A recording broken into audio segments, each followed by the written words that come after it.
Hi hello. അപ്പോൾ KLF കഴിഞ്ഞു, KLFിൻ്റെ hang ഓവറും കഴിഞ്ഞ് ഇത്രയും ദിവസമായിട്ടും ഇപ്പോഴാണ് ഈ വീഡിയോ ഓൺ ചെയ്തിടാൻ എനിക്ക് പറ്റുന്നത്.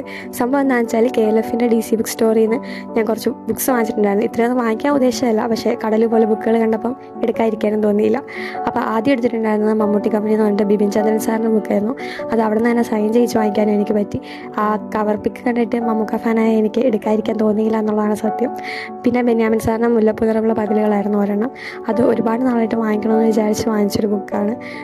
എനിക്കത് ഭയങ്കര ആഗ്രഹം ഉണ്ടായിരുന്നു വാങ്ങിക്കണം എന്ന്. പിന്നെ മൂന്നൻ സാറിൻ്റെ ഹരിതാറും മണികൾ മുഴുവൻ ഈ വർഷം ഈ ബുക്ക് വായിക്കണം എന്ന് തന്നെ വിചാരിച്ചിട്ടുണ്ടായിരുന്നു. അങ്ങനെ വാങ്ങിയതാണ്. പിന്നെ MTയുടെ മഞ്ഞ്, ഇതും ഒരുപാട് നാളായിട്ട് TBR ലിസ്റ്റിലുള്ളതാണ്, അങ്ങനെ എടുത്താണ്. പിന്നെ മൂന്നൻ സാറിൻ്റെ ഡൽഹി, ഇതും മൂന്നൻ സാറിൻ്റെ റൈറ്റിങ്സ് എനിക്ക് ഒരുപാട് ഇഷ്ടമാണ്. അപ്പം ആ ബുക്സ് എടുക്കുന്നതിന് എനിക്കൊരു റീസൺ ഇല്ല. ഒരിക്കൽ എൻ മോഹനൻ, ഇതും ഒരുപാട് ഇൻസ്റ്റാഗ്രാമിൽ കണ്ട് എടുക്കണം എന്ന് ആഗ്രഹിച്ച് മേടിച്ചാണ്. പിന്നെ KR മീര മാമിൻ്റെ ആ മരത്തെ മറന്ന് ഞാൻ, അതെനിക്ക് അവിടെ നിന്ന് തന്നെ സൈൻ ചെയ്യിക്കാനും പറ്റി മാമിനെ കൊണ്ട്. പുതിയ ബുക്സ് സൈൻ ചെയ്യിക്കാനും കൂടെ പറ്റിയതുകൊണ്ട് എനിക്ക് സന്തോഷം ഉണ്ടായിരുന്നു. അപ്പോൾ ഇത്രയും ബുക്സായിരുന്നു ഞാൻ എടുത്തിട്ടുണ്ടായിരുന്നു. അപ്പോൾ അത്രയുള്ളൂ. ബൈ.